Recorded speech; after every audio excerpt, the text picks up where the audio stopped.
Écrit fin 1954 et publié en 1956, ce récit mêle habilement science-fiction et thriller politique.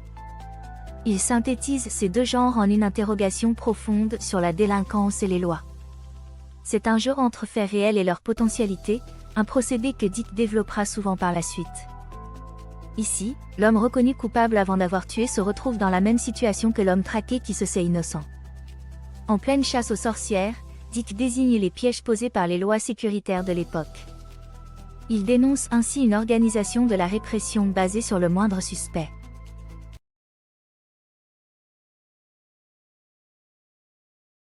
Lorsque Anderton vit le jeune homme, sa première pensée fut « Je deviens chauve. Chauve, gros et vieux. » Mais il ne le dit pas à voix haute. Au lieu de cela, il repoussa son fauteuil, se mit sur pied et fit résolument le tour de son bureau, le bras tendu avec une certaine raideur. Souriant avec une affabilité forcée, il serra la main du jeune homme. « Whitwer » s'enquit-il, en parvenant à introduire un semblant d'aménité dans sa voix. « C'est cela » répondit l'autre. « Mais pour vous, bien entendu, ce sera Ed. Du moins si vous partagez mon peu de goût pour le formalisme superflu. » À son air sûr de lui, on voyait bien que le jeune homme blond considérait la question comme réglée. Ils s'appelleraient donc par leur prénom. Entre eux, la coopération serait amicale, dès le début. « Vous n'avez pas eu trop de mal à trouver le bâtiment ?» interrogea Anderton en restant sur ses gardes, bien décidé à ne tenir aucun compte de cette entrée en matière par trop familière. Bon sang, il fallait qu'il se raccrochât à quelque chose. La panique l'effleura et il se mit à transpirer. Whitwer arpentait le bureau comme si c'était déjà le sien, comme pour voir si ses dimensions lui convenaient. Ne pouvait-il attendre 1 ou 2 jours, un laps de temps décent? « Aucun mal, » répondit Whitwer, guilleret, les mains dans les poches. Il examina avidement les dossiers volumineux qui tapissaient les murs. « Je n'arrive pas chez vous comme ça à l'aveuglette, vous savez. J'ai quelques idées personnelles sur la façon dont fonctionne Précrime. » Anderton alluma sa pipe d'une main mal assurée. « Et comment fonctionne donc Précrime? J'aimerais bien le savoir. »« Pas mal du tout, » dit Whitwer. « Et même fort bien, en fait. » Anderton le regarda droit dans les yeux. « C'est votre opinion à vous? Ou cherchez-vous simplement à me faire plaisir ?» Whitwer soutint innocemment son regard. « C'est mon opinion personnelle, mais aussi l'opinion générale. Le Sénat est très satisfait de votre œuvre.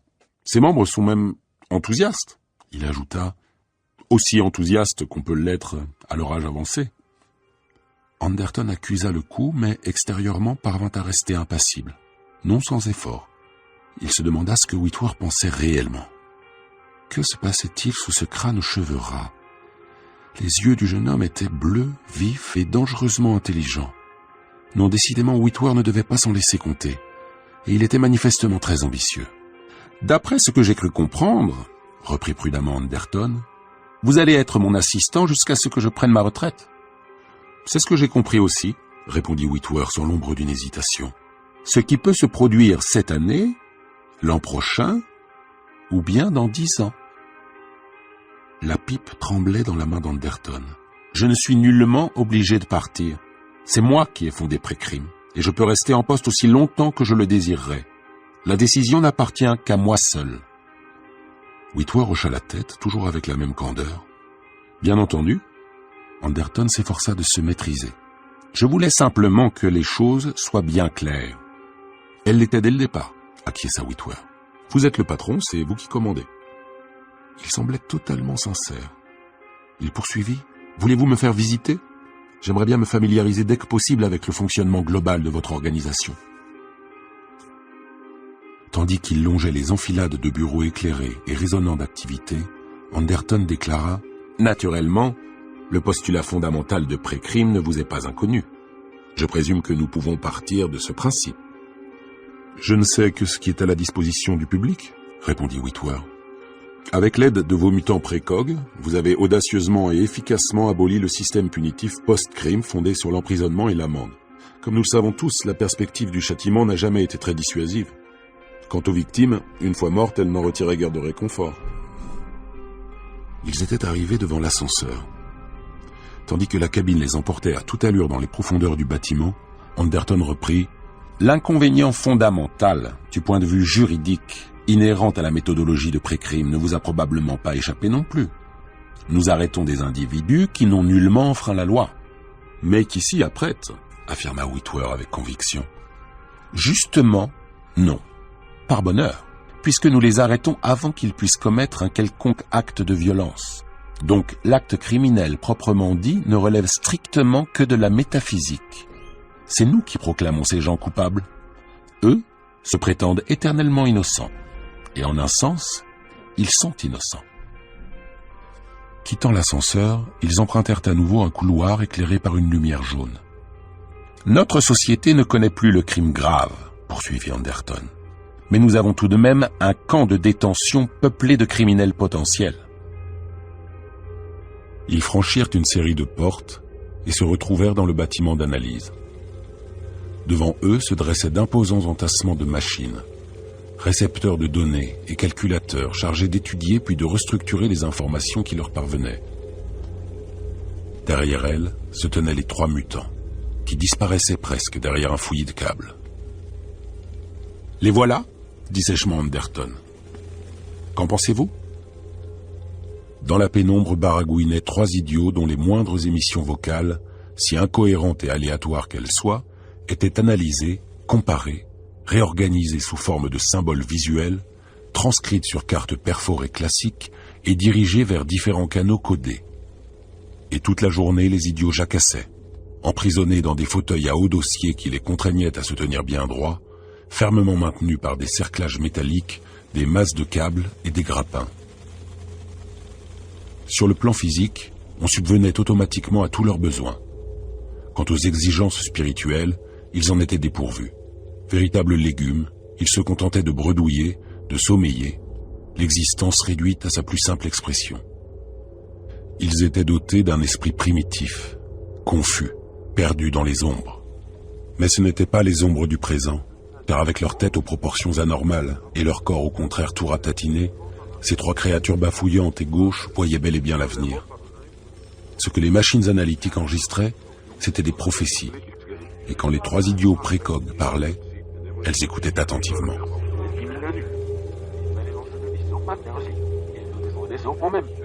Pour la première fois, Whitwer perdit sa belle assurance. Le désarroi et le dégoût mêlés envahirent son regard, mélange de honte et de violente réprobation morale. « Ce n'est pas beau à voir, » murmura-t-il. « J'ignorais qu'ils étaient si... » Il s'agita, cherchant le mot juste. « Si difformes. Difformes et attardés, » acquiesça aussitôt Anderton. « Surtout cette fille-là, Donna. À 45 ans, elle en paraît 10. Leur don de précognition absorbe tout le reste. Le lobe psy modifie radicalement l'équilibre de l'air frontal. Mais qu'est-ce que ça peut nous faire, du moment que nous obtenons des prophéties? Ils nous transmettent ce que nous avons besoin de savoir. Eux n'y comprennent rien, mais nous si. » Impressionné, Whitwer alla s'immobiliser devant les machines à l'autre bout de la pièce. Il ramassa une pile de cartes perforées que venait d'expulser une fente. « Ce sont des noms trouvés par le système ?» questionna-t-il. « Manifestement, oui. » Fronçant les sourcils, Anderton lui prit le paquet en donnant à son irritation le masque de l'impatience. Fasciné, Whitwer regarda la machine éjecter une nouvelle carte dans le plateau vide.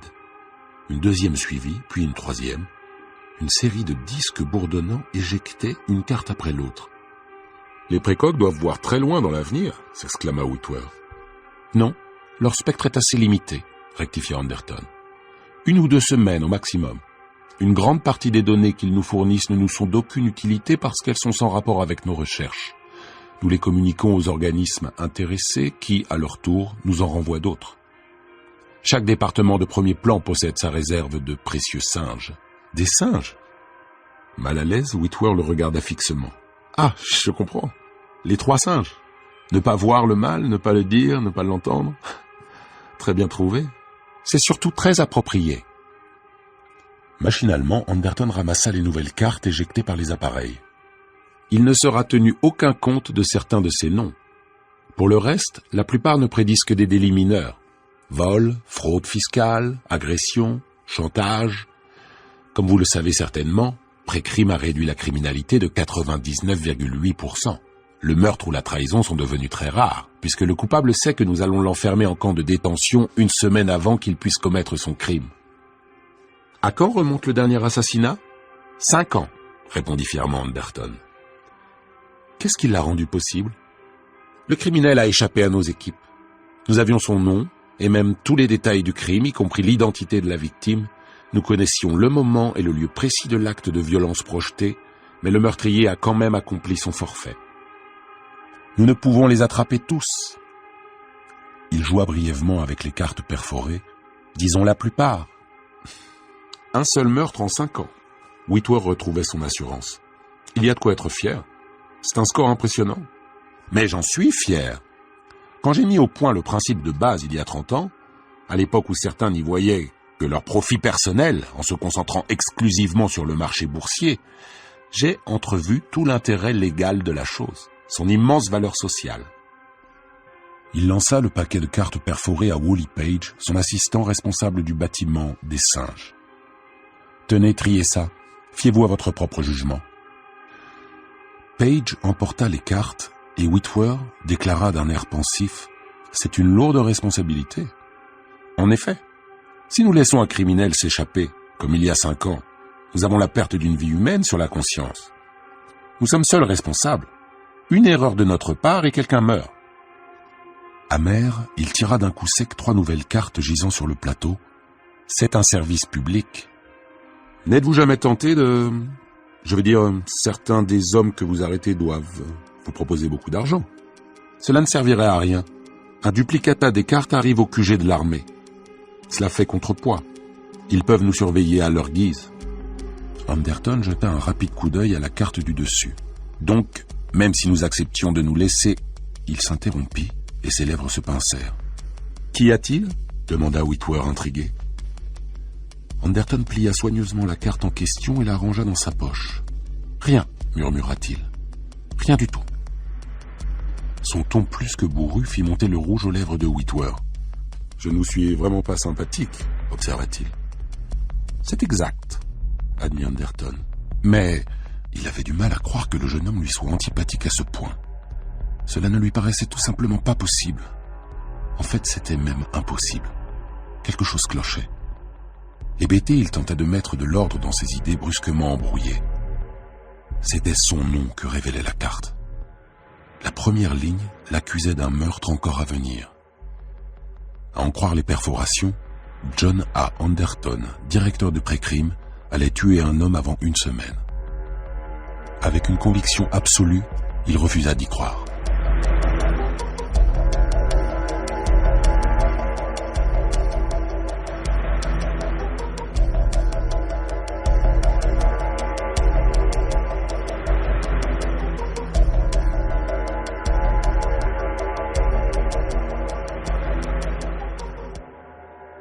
Lisa, la jeune svelte et séduisante épouse d'Anderton, se trouvait dans l'antichambre du bureau.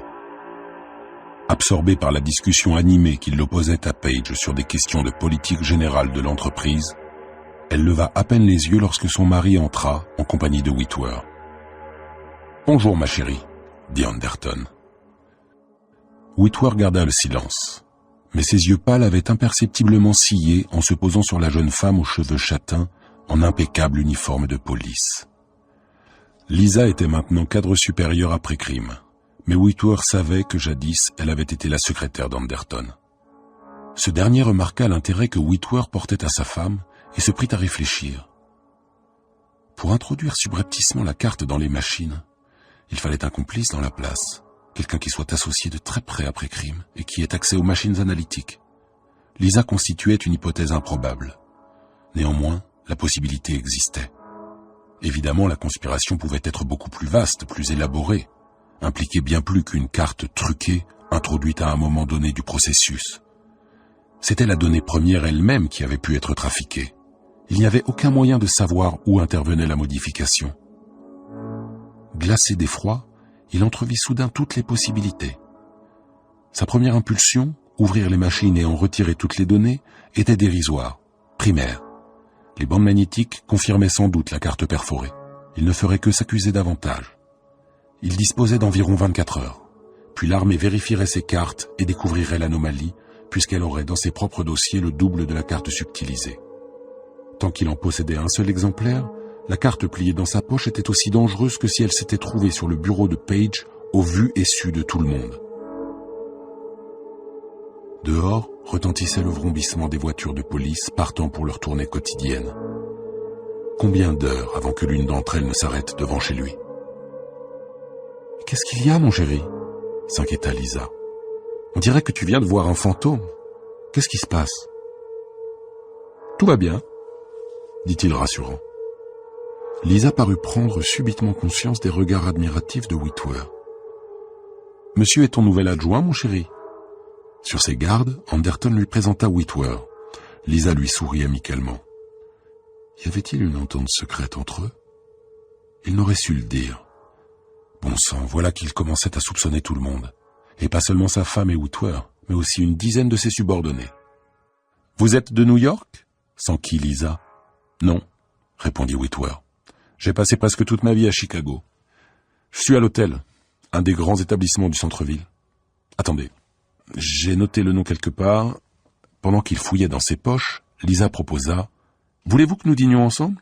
Puisque nous allons travailler en étroite collaboration, je pense que nous devrions faire plus ample connaissance. » Surpris, Anderton fit un pas en arrière. Quelle chance y avait-il pour que la gentillesse de sa femme soit innocente, purement accidentelle. Whitwer allait rester en leur compagnie jusqu'au soir et avait désormais un prétexte pour les suivre chez eux. Profondément troublé, Anderton tourna les talons et se dirigea vers la porte. « Où vas-tu » s'étonna Lisa. « Je retourne chez les singes. Je voudrais vérifier quelques bandes de données que je ne comprends pas avant que Larmin les voie. » Avant qu'elle ait trouvé une raison plausible de le retenir, il était déjà sorti dans le couloir. Il le parcourut au pas de course et descendait l'escalier menant à la rue lorsque Lisa, haletante, le rattrapa. « Mais enfin, qu'est-ce qui te prend ?» Elle le prit par le bras et se planta devant lui. « J'étais sûre que tu allais sortir » s'exclama-t-elle en lui barrant le passage. « Quelle mouche te pique? Tout le monde pense que tu te conduis si bizarrement ?» Sur le trottoir, autour d'eux, les gens se pressaient comme d'habitude à cette heure de l'après-midi. Anderton libéra son bras. « Je m'en vais pendant qu'il en est encore temps. »« Mais pourquoi ?»« On m'a tendu un piège délibéré et malveillant. Cet individu veut me prendre ma place. Le Sénat se sert de lui pour m'abattre. » Lisa leva sur lui des yeux stupéfaits. « Pourtant, il a l'air d'un gentil jeune homme. Gentil comme un cobra royal. » L'étonnement de Lisa se mua en incrédulité. « Je n'arrive pas à y croire. Mon chéri, tu t'es vraiment surmené ces derniers temps. » Avec un sourire mal assuré, elle ajouta « Il n'est pas très plausible qu'Ed Whitwer essaie de te faire tomber dans un piège. Et comment cela, d'ailleurs, même s'il en avait l'intention? De toute façon, Ed ne ferait sûrement pas une chose pas Ed. » « Eh bien, oui, c'est bien ainsi qu'il se prénomme, non ?» Les yeux bruns de la jeune femme flamboyèrent, tant était vive sa surprise et son incrédulité. « Grand Dieu, tu soupçonnes tout le monde. Tu crois que je suis dans le coup d'une façon ou d'une autre, n'est-ce pas ?»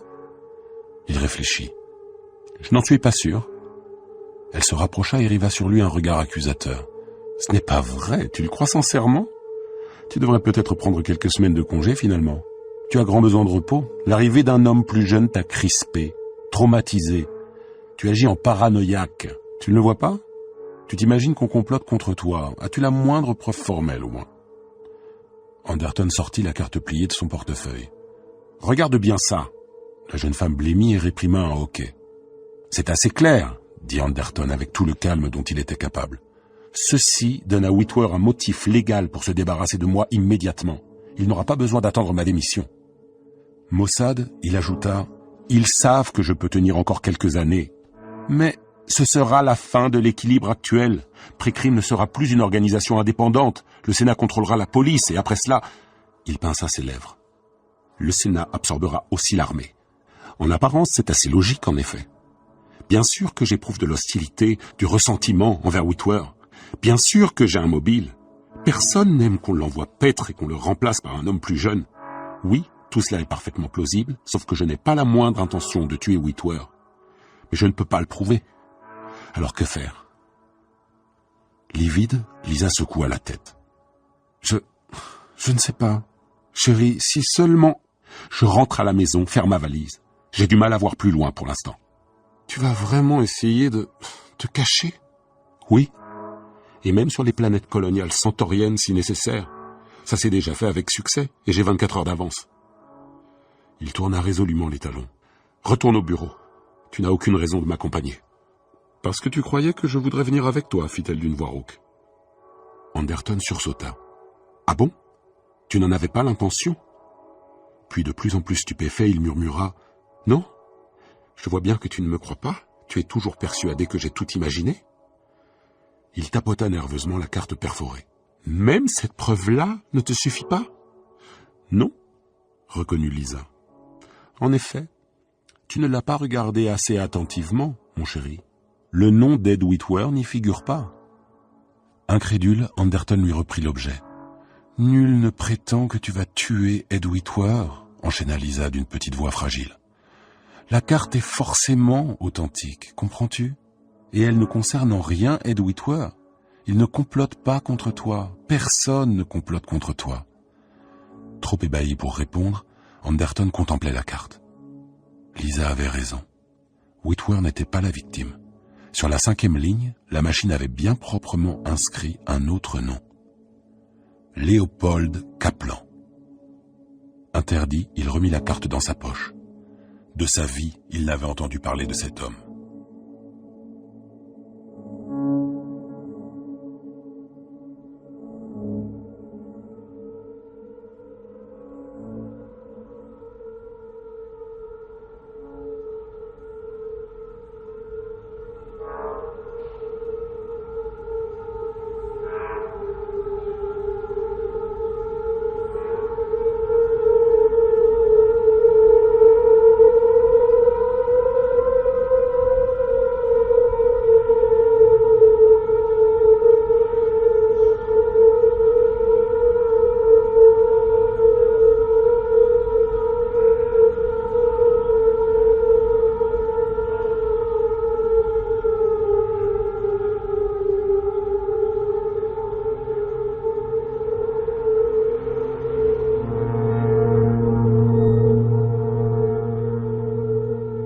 La maison était fraîche et déserte.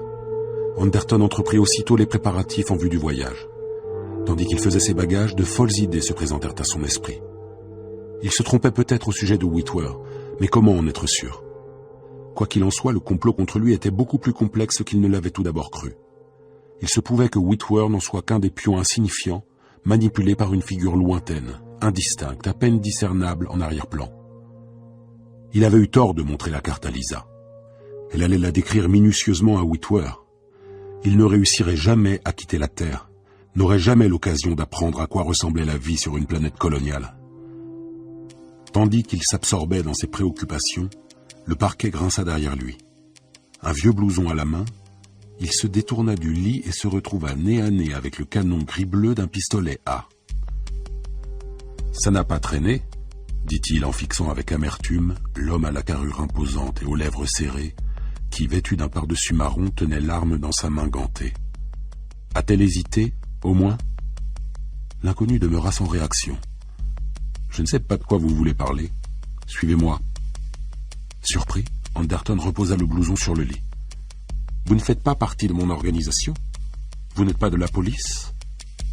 Perplexe et multipliant les protestations, il se laissa entraîner dehors où l'attendait une limousine. 3 hommes, armés jusqu'aux dents, l'entourèrent instantanément. La portière claqua et la voiture s'engagea à toute vitesse sur l'autoroute, en s'éloignant de la ville.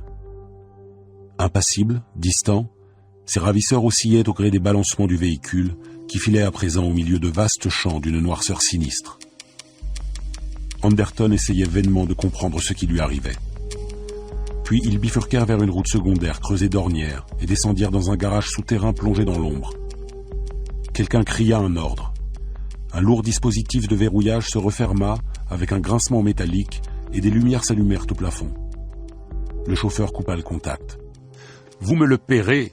menaça Anderton d'une voix éraillée tandis qu'on le faisait débarquer de force. « Enfin, savez-vous qui je suis ?»« Mais oui !» fit l'homme au pardessus marron.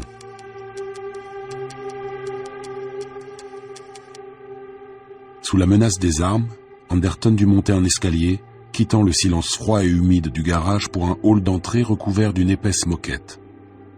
Il se trouvait apparemment dans une luxueuse demeure privée, située dans la campagne ravagée par la guerre. À l'autre bout, il entrevit une pièce. Un cabinet de travail aux murs tapissés de livres, meublé simplement, mais avec goût. Assis sous une lampe, le visage partiellement dans l'ombre, l'attendait un homme qu'il n'avait jamais vu. À l'approche d'Anderton, l'inconnu chaussa nerveusement une paire de lunettes sans monture, referma l'étui d'un coup sec et se passa la langue sur les lèvres. Il pouvait être âgé de 70 ans, voire plus, et sous son bras était coincée une fine canne à pommeau d'argent. Il était maigre, sec et nerveux, et arborait une posture étrangement rigide. Ses rares cheveux, d'un châtain poussiéreux, étaient soigneusement lissés sur son crâne livide, où il formait une espèce de tache incolore mais lustrée. Seuls ses yeux étaient vifs et alertes. « C'est Anderton ?» questionna-t-il d'un ton bougon en s'adressant à l'homme au par-dessus marron. « Où l'avez-vous trouvé ?»« Chez lui, » répondit l'autre. « En train de faire ses bagages, comme prévu. » L'homme assis au bureau tressaillit. « Ses bagages, hein ?» Il ôta ses lunettes et les remit dans leur étui avec des gestes saccadés. « Écoutez-moi, » dit-il brusquement à Anderton. « Qu'est-ce qui vous prend? Êtes-vous donc fou allié? Comment pouvez-vous désirer tuer un homme que vous n'avez jamais vu ?» Anderton comprit soudain que le vieil homme était Léopold Kaplan. « Je vais vous poser une question à mon tour, » contra-t-il aussitôt. « Vous rendez-vous compte de ce que vous avez fait? Je suis préfet de police. Je peux vous faire condamner à 20 ans de détention. » Il allait poursuivre, mais l'étonnement fut plus fort que lui. « Comment avez-vous su ?» Involontairement, il porta la main à sa poche, là où il avait caché la carte perforée. « Cela n'arrivera pas avant. Ce n'est pas par votre organisation que je l'ai appris, » répliqua Kaplan avec une impatience irritée. « Je ne suis pas tellement surpris que vous n'ayez jamais entendu parler de moi. Léopold Kaplan, général dans l'armée de l'Alliance fédérale du bloc occidental. En retraite depuis la fin de la guerre anglo-chinoise et la dissolution de l'AFBO. » C'était plausible. Anderton s'était déjà douté que pour sa propre protection, l'armée traitait immédiatement les duplicata des cartes. Il se détendit un peu et dit « Eh bien, qu'allez-vous faire maintenant que vous m'avez fait venir ici ?»« Naturellement, » dit Kaplan, « je ne vais pas vous faire tuer. Sinon ce serait apparu sur une de vos sales petites cartes. Vous m'intriguez. Il me paraissait incroyable qu'un homme de votre stature puisse envisager le meurtre de sang-froid d'un parfait inconnu. Il doit y avoir autre chose. À vrai dire, je suis perplexe. S'il s'agissait d'une quelconque stratégie policière, vous n'auriez sûrement pas permis que le double de la carte nous parvienne. À moins, suggéra un de ces hommes, qu'on ne l'ait fait exprès. Kaplan fixa ses petits yeux brillants sur Anderton. Qu'avez-vous à dire? C'est exactement cela. Anderton vit tout de suite l'avantage qu'il aurait à dire ce qui pour lui était l'entière vérité. La prédiction de la carte a été délibérément fabriquée de toutes pièces par une cabale à l'intérieur de mon organisation. On truque une carte et me voilà pris au piège. Et on me décharge d'office de mes responsabilités. Alors mon adjoint intervient et prétend avoir empêché le meurtre avec l'efficacité coutumière de pré-crime. Nul besoin de préciser qu'il n'existe ni meurtre, ni intention de meurtre. Je suis d'accord sur le fait qu'il n'y aura pas meurtre, dit Kaplan en se renfrognant. Vous serez aux mains de la police, je vais m'en assurer. Horrifié, Anderton protesta. Vous allez me ramener là-bas? Mais si je suis détenu, je ne pourrai jamais prouver que... Je m'en moque, coupa Kaplan. Tout ce qui m'intéresse, c'est de vous mettre hors d'état de nuire. Glacial, il ajouta, pour ma propre sécurité. Il se préparait à filer, affirma un des hommes. C'est exact, dit Anderton qui transpirait. Dès qu'on m'attrapera, on m'enfermera en camp de détention. Whitworth prendra la suite, toutes mes attributions. Sombre, il ajouta, sans parler de ma femme. Apparemment, ils agissent de concert. Kaplan parut tergiverser un moment. C'est possible, concéda-t-il en fixant attentivement Anderton. Puis il secoua la tête. C'est un risque que je ne peux pas courir. Si on vous a tendu un traquenard, je le regrette, mais le fait est que cela ne me regarde pas. Il eut un petit sourire. Néanmoins, je vous souhaite bonne chance. Se tournant vers ses hommes, il ordonna « Emmenez-le au siège de la police et remettez-le à la plus haute autorité. » Il nomma le préfet de police par intérim et attendit la réaction d'Anderton. « Whitworth ?» répéta Anderton, incrédule.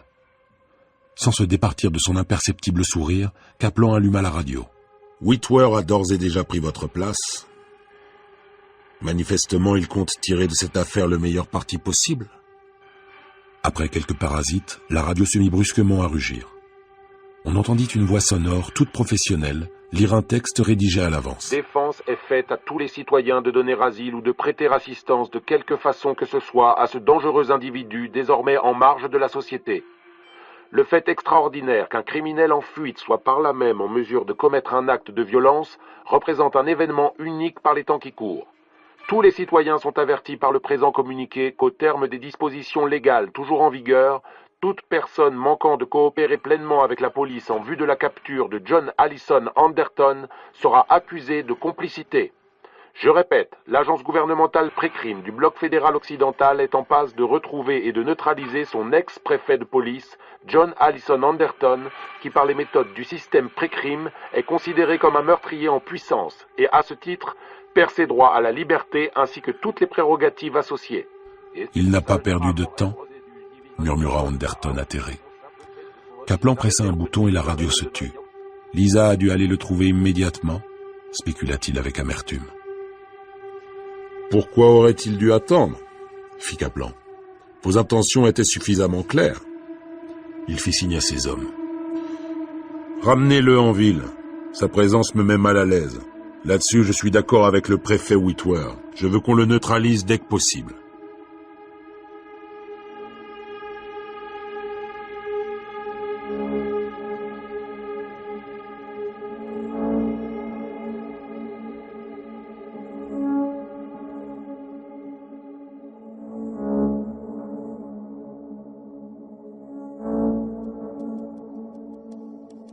Une petite pluie froide martelait les trottoirs. La voiture roulait vers l'immeuble de la police à travers les rues sombres de New York. « Vous devez comprendre, Kaplan, » fit un des hommes. « À sa place, vous auriez pris des mesures aussi radicales. » Anderton rivait droit devant lui un regard vengeur. « De toute façon, » poursuivit l'autre, « vous n'êtes ni le premier ni le seul. Des milliers de gens ont déjà pris le chemin du camp de détention. Vous ne manquerez pas de compagnie. Peut-être même ne voudrez-vous plus en repartir. » Impuissant, Anderton regardait les passants se hâter sur les trottoirs battus par la pluie. Il ne ressentait plus rien, rien qu'une immense fatigue. Il repéra distraitement les numéros de rue. Ils approchaient du siège de la police. « Ce Whitwer a l'art de saisir l'occasion », reprit un des hommes sur le ton de la conversation. « Vous l'avez déjà rencontré ?»« Brièvement, » dit Anderton. « Il voulait votre poste ? Il vous a tendu un piège ? Vous êtes sûr de ça ?» Anderton grimaça. « Qu'est-ce que ça change ? Simple curiosité. » L'homme le contempla d'un air détaché. « Alors comme ça, vous êtes l'ex-préfet de police ? Les détenus du camp seront contents de vous voir. Ils ne vous auront pas oublié. »« Sans doute, » acquiesça Anderton. « Whitwer n'a vraiment pas perdu de temps. Kaplan a de la chance avec un policier comme Whitwer à votre place. » L'homme regarda Anderton d'un air presque suppliant. « Vous êtes vraiment convaincu que c'est un complot ? » « Bien sûr. Vraiment ? Vous ne toucheriez pas à un cheveu de Kaplan ? Pour la première fois dans l'histoire, Pré-Crime se serait trompé. Un innocent serait donc condamné par les cartes perforées. Mais alors peut-être qu'il y a eu d'autres innocents pris au piège avant vous ? C'est très possible. En effet, dit Anderton d'un ton morne. Peut-être est-ce tout le système qui révèle ainsi sa faille ? Admettons que vous n'ayez pas eu l'intention de commettre un meurtre. Dans ce cas, les autres n'en auraient pas commis non plus, si ça se trouve. C'est pour ça que vous aviez dit à Kaplan que vous vouliez rester libre d'agir ? Vous espériez démontrer la faillibilité du système ? Si vous voulez en parler, moi j'ai l'esprit ouvert. Un autre se pencha pour demander. Entre nous, c'est vrai cette histoire de complot ? Vous êtes réellement victime d'un coup monté ? Anderton soupira. Maintenant, il n'en était plus très certain lui-même. Peut-être était-il prisonnier d'une boucle temporelle close dépourvue de signification, sans mobile, ni commencement, ni fin. Il était presque tenté de se croire victime d'un fantasme névrotique, né de la lassitude et de l'insécurité grandissante. Il était prêt à se rendre sans combattre, écrasé sous le poids d'un incommensurable épuisement. Il avait affaire à plus fort que lui, à un adversaire qui avait toutes les cartes en main. Le crissement de pneus le tira de sa léthargie. Cherchant frénétiquement à reprendre le contrôle de son véhicule, le conducteur se cramponna au volant et freina à fond, mais un énorme camion de livraison émergeant du brouillard venait en face d'eux. S'il avait donné toute la puissance, il aurait peut-être pu passer, mais il comprit trop tard son erreur et la voiture dérapa, fit une embardée, s'immobilisa un bref instant puis heurta le camion de plein fouet. Le siège d'Anderton se souleva et le projeta tout droit contre la portière. Une douleur fulgurante, intolérable, éclata dans sa tête. Il tenta de reprendre son souffle, de se mettre à genoux. Affolé, il entendit crépiter des flammes. Bientôt, un foyer lumineux se mit à palpiter en sifflant entre les volutes de brume qui envahissaient peu à peu la carcasse torturée de la voiture. Tout à coup, des mains le saisirent. Il se rendit compte qu'on le tirait à travers la brèche qui remplaçait la portière. Un coussin de siège fut brutalement repoussé et Anderton se retrouva soudain debout, soutenu par une silhouette sombre qui le conduisait vers une ruelle obscure, à une courte distance de là. La plainte stridente des voitures de police s'éleva dans le lointain. « Vous allez vous en tirer », lui grinça à l'oreille une voix à la fois pressante et contenue. Une voix qui lui était totalement inconnue, aussi désagréable que la pluie qui lui fouettait le visage. « Vous m'entendez ?»« Oui. » Anderton tira distraitement sur la manche déchirée de sa chemise. Sa joue entaillée commençait à le faire souffrir. Désorienté, il essaya de reprendre ses esprits. « Vous n'êtes pas... Taisez-vous et écoutez-moi. » L'homme était carré, presque gros. De sa poigne puissante, il plaqua Anderton contre les briques humides d'un mur de bâtiment, à l'abri de la pluie et de la lueur des flammes dévorant la voiture. « On a été obligé de s'y prendre de cette façon-là. On n'avait pas le choix, pas le temps. On pensait que Kaplan vous garderait plus longtemps chez lui. » Anderton parvint à dire « Qui êtes-vous » Le visage strié de pluie, l'autre eut un sourire dénué d'humour. « Je m'appelle Fleming. Vous me reverrez. Il nous reste peut-être 5 secondes avant l'arrivée de la police. Alors on se retrouvera au point de départ. » Il fourra un paquet plat dans les mains d'Anderton. De l'argent. Ça devrait suffire. Plus un jeu de papier d'identité. On vous contactera de temps en temps. Son sourire s'accentua et il lâcha un petit rire nerveux. Jusqu'à ce que vous ayez fait la preuve de ce que vous avancez. Anderton sia. C'est bien un coup monté alors ? Mais bien sûr. L'homme jura violemment. Vous voulez dire qu'ils ont réussi à vous convaincre vous aussi ? Je croyais... Anderton avait du mal à parler. Une de ses dents de devant bougeait. Mon hostilité envers Whitwer, mon remplacement, ma femme avec un homme plus jeune, un ressentiment bien naturel. Vous racontez donc pas d'histoire. Vous êtes plus malin que ça. Toute l'affaire a été soigneusement montée. Chaque phase en a été contrôlée. La carte était programmée pour sortir le jour de l'arrivée de Whitwer. Ils ont réussi la première partie de l'opération. Whitwer est maintenant préfet, et vous un criminel traqué. Qui est derrière tout ça ? Votre femme. Anderton en eut le vertige. Vous en êtes certain ? Vous pouvez pas rayer votre tête là-dessus. Il jeta un regard rapide aux alentours. Voilà la police. Enfuyez-vous par cette ruelle. Prenez le bus et gagnez les quartiers pauvres. Louez une chambre et procurez-vous une pile de magazines pour vous occuper. Achetez aussi d'autres vêtements. Vous êtes tout à fait capable de vous débrouiller tout seul. N'essayez pas de quitter la Terre.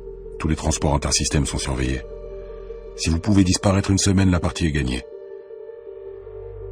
Qui êtes-vous ? Insista Anderton. Fleming le lâcha. Prudemment, il avança jusqu'à l'entrée de la ruelle et jeta un coup d'œil. La première voiture de police s'approcha de l'épave fumante, à l'intérieur de laquelle les hommes de Kaplan tentaient faiblement de s'extirper du tas d'acier et de plastique martelé par la pluie glaciale. « Disons que nous sommes une société protectrice », dit Fleming à voix basse. Son visage rond, inexpressif, luisait d'humidité. Une sorte de police qui surveille la police, pour s'assurer que les chances restent égales. Il détendit brusquement le bras et de sa grosse main repoussa Anderton qui manqua de tomber au milieu des débris de toutes sortes qui jonchaient la ruelle plongée dans la pénombre. « Allez-y !» fit brièvement Fleming. « Et ne jetez pas le paquet !» Tandis qu'il se dirigeait à tâtons vers le bout de la ruelle, Anderton entendit l'homme lui lancer encore quelques mots. « Examinez-le attentivement, et vous avez encore une chance de vous en sortir. »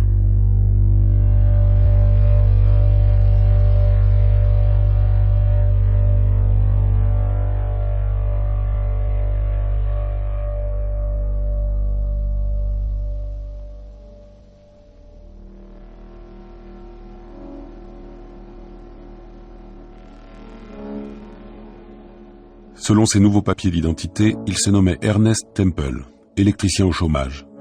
Il percevait une allocation hebdomadaire de l'État de New York. Il avait une épouse et 4 enfants à Buffalo et moins de $100 de biens réalisables. Une carte verte toute tachée de sueur l'autorisait à se déplacer sans avoir d'adresse fixe. Quand on cherchait du travail, on devait pouvoir circuler. Il serait peut-être obligé d'aller très loin. En traversant la ville à bord d'un autobus presque vide, Anderton se plongea dans le signalement d'Ernest Temple. Manifestement, les cartes avaient été établies à son intention. Tout concordait. Au bout d'un moment, il pensa aux empreintes digitales et aux tracés EEG, ces signes distinctifs qui, eux, ne pouvaient pas coïncider. Ces papiers ne lui permettraient de franchir avec succès que des contrôles superficiels. Mais c'était mieux que rien. En plus, il avait plus de 10 000 $ en billets. Il empocha le tout et passa à la feuille de papier proprement dactylographiée qu'il avait dû déplier pour examiner le contenu du paquet. Tout d'abord, il ne comprit pas le message. Perplexe, il dut le relire à plusieurs reprises. L'existence d'une majorité implique logiquement l'existence d'une minorité correspondante. L'autobus avait pénétré dans les bas quartiers, l'immense périmètre d'hôtels borgnes et de taudis à demi en ruine qui avait proliféré après les destructions massives de la guerre. Il s'arrêta enfin et Anderton se leva. Quelques passagers remarquèrent sans réagir sa joue entaillée et ses vêtements déchirés. Il ne leur prêta pas attention et descendit sur le trottoir luisant de pluie. L'employé de l'hôtel ne s'intéressa qu'à l'encaissement de l'argent qui lui était dû. Anderton grimpa au 2e étage et entra dans la chambre exiguë mais propre, devenue désormais la sienne. Elle sentait le renfermer. Soulagé, il poussa le verrou et abaissa le store. Un lit, une commode, un calendrier chromo, un fauteuil, une lampe, un poste de radio destiné à accueillir 25 cents. Il y glissa une pièce et se laissa pesamment tomber sur le lit. Toutes les grandes stations retransmettaient le communiqué de la police. C'était un véritable événement sans précédent pour la génération actuelle. Pensez, un criminel en fuite, le public était avide de détails. Cet homme a profité de sa position haut placée pour préparer sa fuite, disait le commentateur avec une indignation toute professionnelle. Par sa charge, il avait accès aux données prévisionnelles. D'autre part, la confiance générale dont il jouissait lui a permis d'échapper à la procédure normale de détection et de placement en résidence surveillée. Dans l'exercice de ses fonctions, il a usé de son pouvoir pour envoyer des milliers de coupables potentiels en détention, épargnant ainsi la vie de futures victimes innocentes. Cet homme, John Allison Anderton, a joué un rôle décisif dans la création de Précrime, notre système de prédétection prophylactique de la criminalité, par l'emploi ingénieux de mutants précogs capables de prévoir des événements et de transmettre oralement ces données à des appareils d'analyse. Ces 3 mutants, dont le rôle est vital... Il entra dans sa minuscule salle de bain et la voix décrut. Il ôta sa veste et sa chemise, puis fit couler de l'eau chaude dans le lavabo. Il lava les staphylates qui barraient sa joue. À la pharmacie du coin, il avait acheté de l'iode, des pansements, un rasoir, un peigne, une brosse à dents, bref, tous les accessoires dont il aurait besoin. Le lendemain, il trouverait une boutique de vêtements d'occasion et achèterait une tenue plus digne d'un Ernest Temple. Après tout, il était maintenant électricien au chômage et non plus un préfet de police ayant eu un accident de voiture. Dans la chambre, la radio continuait de brailler. À peine conscient de son vacarme, il inspecta sa dent cassée devant le miroir craquelé. Le système à 3 précogs a pour origine les ordinateurs du milieu de ce siècle. Comment vérifie-t-on les résultats fournis par l'ordinateur? En introduisant les données dans un autre ordinateur de modèle identique. Mais cela ne suffit pas. Si chaque ordinateur arrivait à des conclusions différentes, il serait impossible de dire, a priori, lequel des deux a raison. La solution, fondée sur une étude approfondie des méthodes statistiques, consiste à utiliser un 3e ordinateur aux fins de vérification. De cette façon, on obtient ce que l'on appelle un rapport majoritaire. Il existe une assez forte probabilité pour que cette concordance de 2 ordinateurs sur 3 désigne, entre les 2 possibilités, la solution correcte. Il est en effet très peu vraisemblable que 2 ordinateurs parviennent à des solutions identiquement fausses. Anderton laissa tomber l'essuie-main et revint en courant dans la chambre. Tremblant, il se baissa pour mieux entendre les propos tonitruants émis par la radio. L'unanimité des 3 précogs est un phénomène espéré, mais rarement constaté, nous a expliqué le préfet par intérim Whitwer. Le plus souvent, on obtient un rapport majoritaire de la part de 2 précogs, plus un rapport minoritaire comportant de légères variantes, le plus souvent en matière de date et de lieu, issu du 3e mutant. Cela s'explique par la théorie des futurs multiples. S'il n'existait qu'un seul sillon spatio-temporel, les informations précognitives n'auraient aucune valeur, puisque, même en possédant ces données, il serait impossible de changer l'avenir.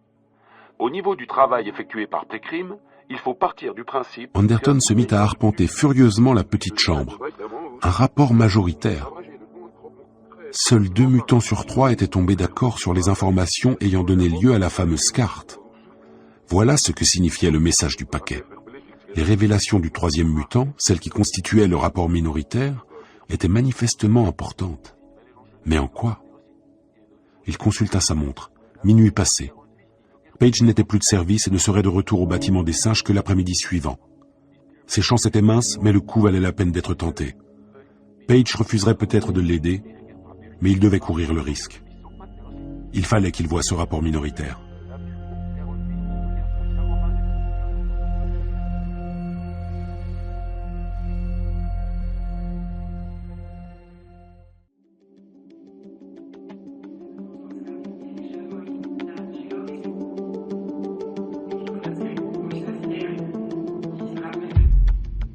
Rapport minoritaire de Philippe Cadic, 2e partie. Lu par Clément Bresson de la Comédie Française. Musique originale, Guillaume Bachelet et Maxence Landevelde. Réalisation, Christophe Hoquet. Entre midi et 1h, les rues jonchées d'ordures grouillaient de passants. Il choisit ce moment-là, le plus actif de la journée, pour aller téléphoner. Il jeta son dévolu sur une cabine, dans un super drugstore bourré à craquer, composa le numéro familier de la police et attendit, le récepteur froid plaqué contre son oreille. Il avait délibérément préféré la communication audio à la ligne vidéo. En effet, malgré ses vêtements d'occasion, son apparence générale négligée et ses joues mal rasées, on pouvait le reconnaître. La voix de la standardiste ne lui rappela rien. Prudemment, il donna le numéro du poste de Page. Si Whitwer avait décidé de changer le personnel et de le remplacer par des gens à lui, il risquait de tomber sur un parfait inconnu. Allô? C'était bien la voix bourrue de Page. Soulagé, Anderton jeta un regard circulaire. Personne ne faisait attention à lui. Les clients déambulaient parmi les produits offerts et vaquaient à leurs occupations habituelles. « Pouvez-vous parler ou y a-t-il un problème de ce côté-là » lui demanda Anderton. Un silence.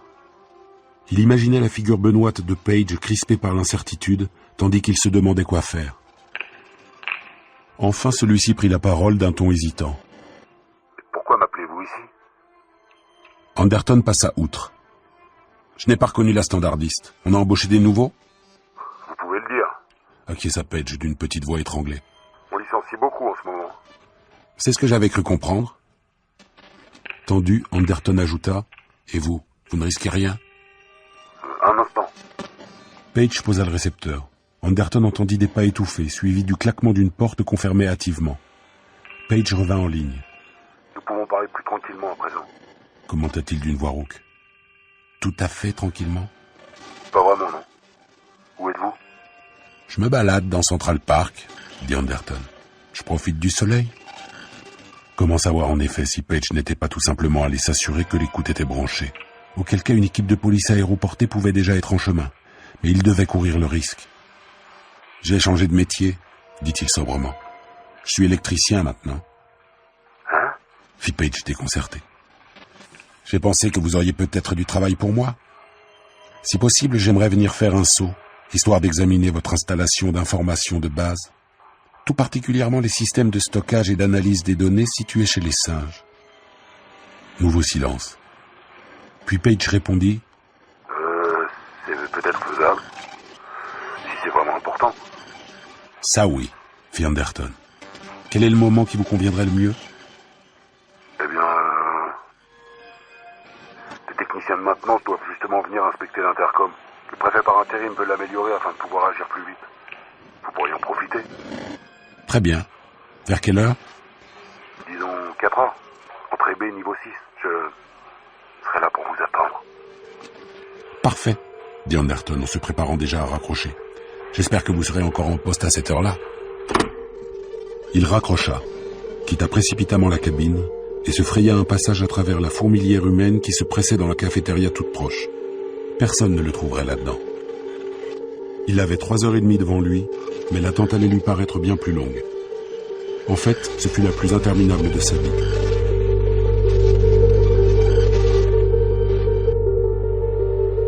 Enfin, il retrouva Page à l'endroit convenu.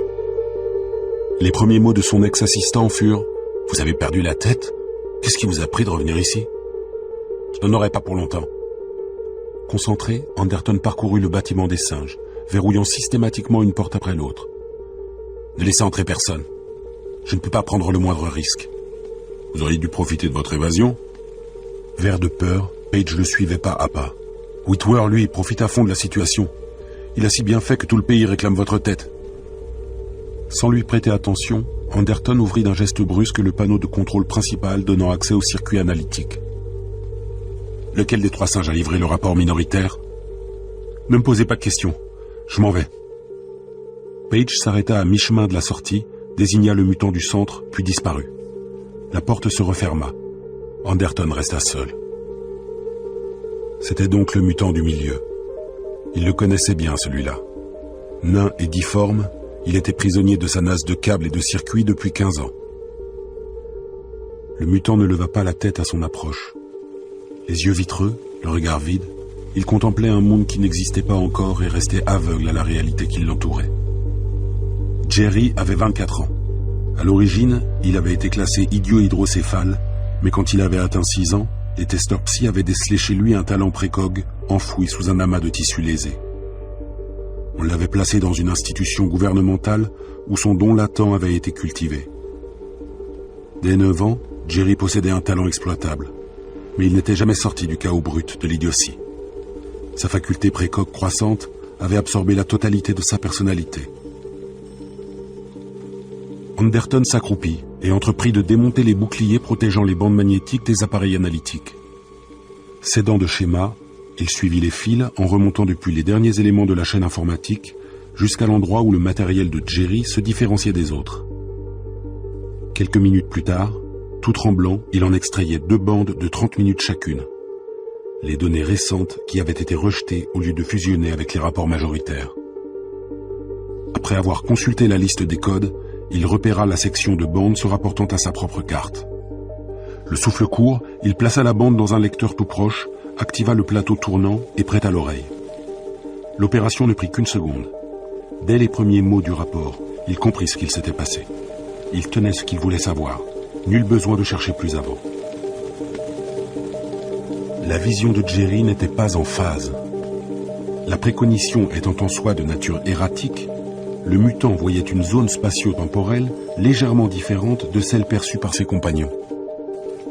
Pour lui, la perspective d'Anderton commettant un meurtre était effectivement un facteur à intégrer au reste. L'assertion elle-même, ainsi que la réaction d'Anderton, n'était qu'une donnée comme les autres. De toute évidence, le rapport de Jerry avait pris le pas sur le rapport majoritaire. Une fois informé qu'il allait perpétrer un crime, Anderton devait changer d'avis et s'abstenir. Le simple fait que le meurtre ait été prévu avait suffi à en supprimer la possibilité même. La prophylaxie avait agi aussitôt qu'Anderton avait été informé. Un nouveau sillon temporel s'était alors créé. Seulement Jerry n'avait représenté qu'une voix contre 2.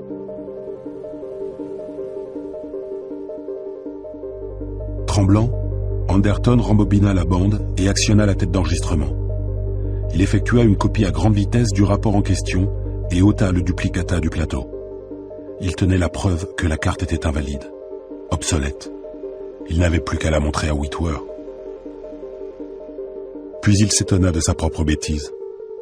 Whitwer avait indubitablement vu le rapport minoritaire.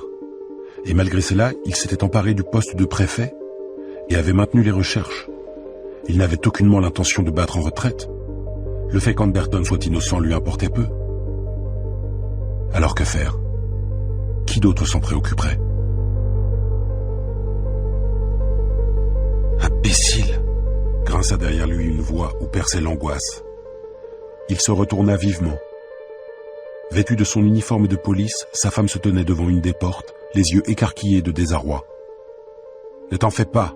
jeta-t-il en lui montrant la bande magnétique. « Je m'en vais. » Le visage crispé, Lisa se précipita vers lui. « Page m'a dit que tu étais ici, mais je n'arrivais pas à y croire. Il n'aurait jamais dû te laisser entrer. Il ignore totalement à qui il a affaire. » « Qu'est-ce à dire ?» s'enquit Anderton sur un ton caustique. « Avant de répondre, tu ferais peut-être bien d'écouter cet enregistrement. »« Je m'en moque. Tout ce que je veux, c'est que tu t'en ailles. Whitworth sait qu'il y a quelqu'un ici. Paige essaie de le retenir par tous les moyens, mais... Elle se tut et tourna brusquement la tête, l'oreille aux aguets. Il vient. Il va entrer de force. Tu n'as donc pas d'influence sur lui? Sois gracieuse, charmeuse. Il oubliera mon existence. Lisa posa sur lui un regard chargé d'amers reproches. Il y a un vaisseau garé sur le toit. Si tu veux t'enfuir... Sa voix lui fit défaut, et elle dut rester un instant silencieuse. Puis elle reprit. Je décolle dans quelques minutes. Si tu veux venir... D'accord, dit Anderton. Il n'y avait pas d'autre solution. Il tenait la bande, sa preuve, mais il n'avait pas préparé sa sortie.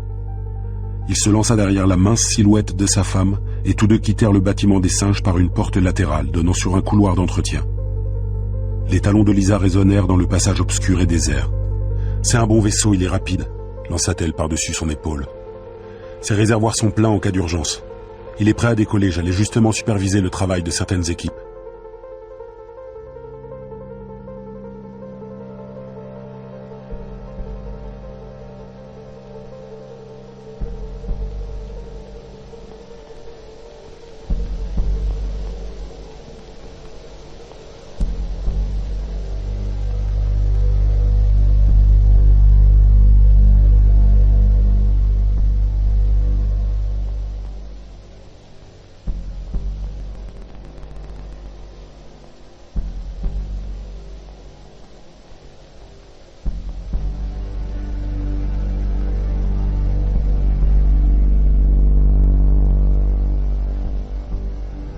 Une fois aux commandes du croiseur de police ultra rapide, Anderton résuma pour sa femme le contenu du rapport minoritaire.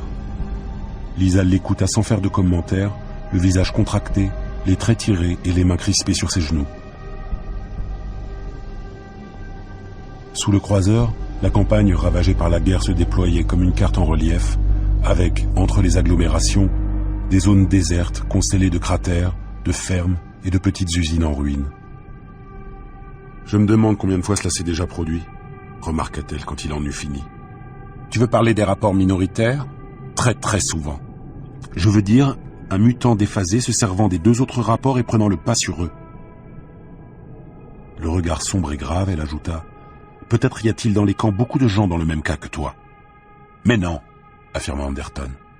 Cependant lui aussi commençait à se sentir mal à l'aise sur ce point. Moi j'ai pu voir la carte. Examiner le rapport, c'est comme cela que tout est arrivé. Pourtant, Lisa eut un geste éloquent, peut-être les autres auraient-ils tous réagi comme toi si on leur avait dit la vérité? Le risque aurait été trop grand, s'obstina-t-il. Lisa eut un petit rire sans pitié. Tu parles de risque, toi? De hasard? D'incertitude? Avec des précogs à demeure? Anderton se concentra sur le pilotage du petit croiseur rapide. Le cas est unique, répéta-t-il. Et nous avons un problème urgent à résoudre. On réfléchira aux aspects théoriques plus tard. Il faut que je fasse parvenir cet enregistrement à certaines personnes, avant que ton jeune et brillant ami ne le détruise. Tu l'apportes à Kaplan? Certainement. Il tapota la bande placée sur la banquette entre deux. Ça ne manquera certainement pas de l'intéresser. C'est tout de même la preuve que sa vie n'est pas en danger. Ça devrait même le passionner. Lisa sortit son étui à cigarette de son sac. Ses mains tremblaient. « Et tu penses qu'il t'aidera ?»« Peut-être, mais peut-être pas. Cela vaut la peine de tenter le coup. »« Comment as-tu réussi à disparaître aussi vite ?» s'enquit Lisa. « Il est pourtant difficile de se procurer un déguisement vraiment efficace. »« Il suffit d'avoir de l'argent, » répondit-il évasivement. Tout en fumant, Lisa méditait. « Kaplan te protégera sans doute. Il est très puissant. Je croyais que ce n'était qu'un général en retraite. » Théoriquement, c'est vrai, mais Whitworth a compulsé son dossier. Kaplan est à la tête d'une association très fermée d'anciens combattants. Une sorte de club peu banal où ne sont admis que des officiers de haut grade. International, puisque les ex-ennemis y sont admis. Il possède ici à New York une immense demeure, édite 3 luxueuses publications et s'offre à l'occasion un peu de temps d'antenne à la télévision. Ce qui leur coûte une petite fortune. Où veux-tu en venir ? Je veux simplement dire que tu m'as convaincu de ton innocence.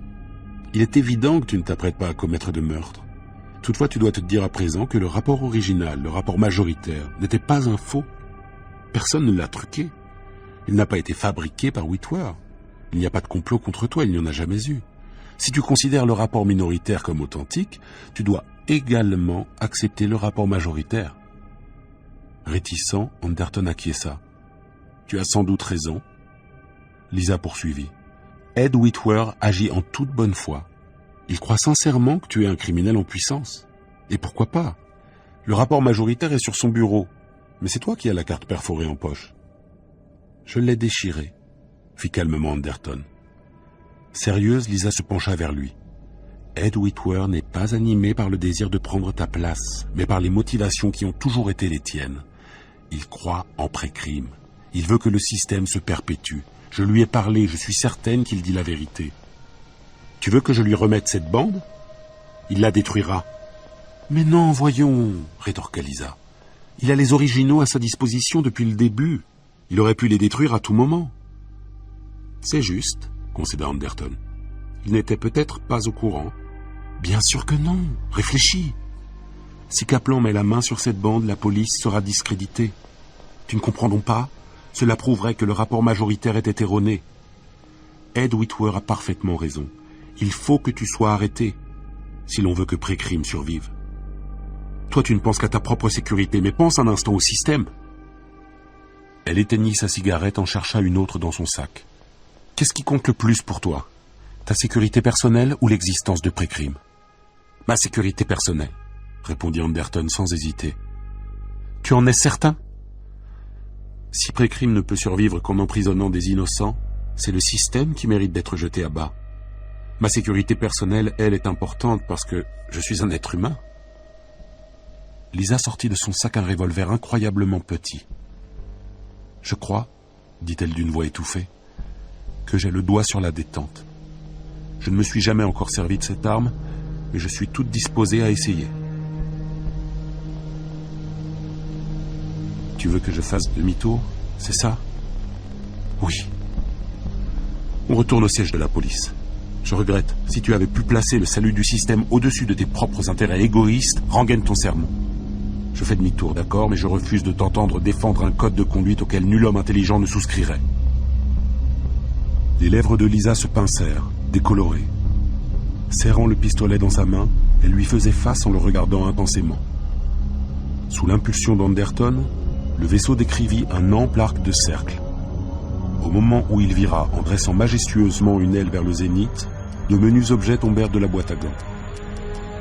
Anderton et sa femme étaient stabilisés par les bras métalliques de contention intégrés à leur siège, mais ce n'était pas le cas du troisième passager.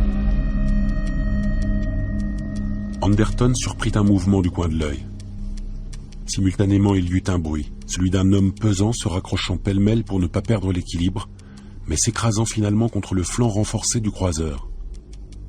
Les événements s'enchaînèrent très rapidement. Fleming se remit immédiatement sur pied, instable mais aux aguets, et chercha à saisir le pistolet de Lisa. Anderton en resta trop ébahi pour pousser la moindre exclamation. Lisa se retourna, vit le troisième homme et cria. Fleming lui fit sauter l'arme des mains. L'objet roula bruyamment sur le sol. Fleming écarta Lisa sans ménagement, puis récupéra le pistolet en grognant. « Désolé, j'ai pensé qu'elle en dirait davantage, alors j'ai attendu. » Vous étiez déjà là quand Anderton s'interrompit. Il était évident que Fleming et ses hommes l'avaient tenu sous surveillance. L'existence du croiseur de Lisa avait été notée, assimilée, et pendant que Lisa se demandait s'il était bien sage d'emmener son mari, Fleming s'y était glissé. « Vous feriez mieux de me donner cette bande magnétique, » dit ce dernier. Il tendit de gros doigts moites. « Vous aviez raison. Whitwer l'aurait réduite en bouillie. »« Kaplan aussi ?» questionna Anderton, encore sous le choc de l'apparition de Fleming. « Kaplan travaille en liaison directe avec Whitwer. C'est pour ça que son nom figurait à la 5e ligne de la carte. Nous ne savons pas lequel des deux est le vrai patron, ni l'un ni l'autre peut-être. » Fleming jeta le minuscule pistolet et prit son arme personnelle, puissante et d'origine militaire. « Vous avez fait une belle ânerie en filant avec cette femme. Je vous avais bien dit qu'elle était derrière tout ça. »« Je n'arrive pas à y croire, » protesta Anderton. « Vous n'êtes pas très malin. C'est sur ordre de Whitwer qu'on a préparé ce croiseur. Il voulait vous faire sortir du bâtiment par la voie des airs afin que nous ne puissions pas vous rejoindre. Sans nous, vous n'aviez plus la moindre chance. » Une expression étrange passa sur le visage hagard de Lisa. « Ce n'est pas vrai, souffla-t-elle. Whitwer n'a jamais vu ce croiseur. J'allais seulement inspecter les... Vous avez failli réussir, poursuivit inexorablement Fleming. Si nous n'avons pas de patrouilleurs de police à nos trousses, nous aurons de la chance. Tout en parlant, il s'accroupit juste derrière le siège de Lisa. La première chose à faire est de se débarrasser de cette femme. Il faudra qu'on vous fasse sortir de la région. Comme Page a décrit votre déguisement à Whitwer, vous pouvez être sûr que tous les médias l'ont diffusé. Toujours accroupi, Fleming s'empara de Lisa. Il lança son arme imposante à Anderton, puis souleva de force le menton de Lisa jusqu'à ce que sa tempe soit collée contre le dossier du siège. Elle se débattit frénétiquement. Un son plaintif et terrifié s'échappa de sa gorge. Sans y prêter garde, Fleming referma ses grosses mains autour de son cou et entreprit de l'étrangler. « Pas de blessure par balle », expliqua-t-il haletant. « Elle va tomber de l'appareil, ce sera un accident banal. C'est fréquent, mais dans ce cas précis, la nuque aura été brisée avant la chute. » Curieusement, Anderton ne réagit pas tout de suite. Les doigts massifs de Fleming étaient déjà cruellement enfoncés dans la chair pâle de Lisa quand il abattit son lourd pistolet militaire sur la nuque de Fleming, dont les monstrueuses mains lâchèrent enfin prise. Fleming chancela, sa tête tomba en avant et il s'affala contre la paroi. Puis il voulut se reprendre et tenta faiblement de se redresser. Anderton le frappa à nouveau, cette fois au-dessus de l'œil gauche. L'autre bascula en arrière et ne bougea plus. Lisa cherchait son souffle. Elle resta un moment recroquevillée à se balancer d'avant en arrière. Peu à peu, son visage reprit des couleurs. « Tu peux prendre les commandes ?» lui demanda Anderton d'un ton pressant, en la secouant légèrement. « Oui, je crois. » Un peu mécaniquement, elle prit le volant. « Ça ira, ne t'inquiète pas pour moi. Ce pistolet, reprit Anderton, a été délivré par l'armée. Mais il ne date pas de la guerre. C'est au contraire une des toutes dernières armes mises au point. Je peux me tromper du tout au tout, mais il y a une petite chance pour que... » Il passa par-dessus son siège et rejoignit Fleming, dont il ouvrit la veste et fouilla les poches, en s'efforçant de ne pas toucher à sa tête. Un instant plus tard, il tenait en main son portefeuille tout trempé de sueur. Selon ses papiers d'identité, Todd Fleming était major dans l'armée de terre et rattaché au service secret interne du renseignement militaire. Parmi les nombreux documents se trouvait un certificat signé du général Leopold Kaplan, attestant que Fleming était sous la protection particulière de son groupe, la Ligue internationale des anciens combattants. Fleming et ses hommes avaient donc agi sur les ordres de Kaplan. Le camion, l'accident, tout avait été prémédité. Cela signifiait que Kaplan lui avait sciemment évité de tomber aux mains de la police. L'opération remontait au moment où les hommes de Kaplan avaient débarqué chez lui alors qu'il faisait ses bagages. Incrédule, il vit ce qui s'était réellement passé. En l'accaparant, il devançait la police. Dès le début, ils avaient tout fait pour que Whitwer ne puisse pas l'arrêter. Anderton regagna son siège. « Tu disais vrai », déclara-t-il à sa femme en revenant à sa place. « On peut entrer en contact avec Whitwer ?» Elle acquiesça en silence et lui indiqua les circuits de communication du tableau de bord. « Qu'est-ce que tu as découvert ?»« Appelle-moi Whitwer. Je veux lui parler le plus vite possible, c'est très urgent. » Elle composa nerveusement un numéro et obtint le canal confidentiel du QG de la police à New York. Une minuscule réplique des traits d'Ed Whitwer apparut sur l'écran. « Vous vous souvenez de moi ?» dit Anderton. Whitwer blêmit. « Mon Dieu, qu'est-ce qui s'est passé? Lisa, vous nous l'amenez ?» Soudain ses yeux s'arrêtèrent sur l'arme que tenait Anderton.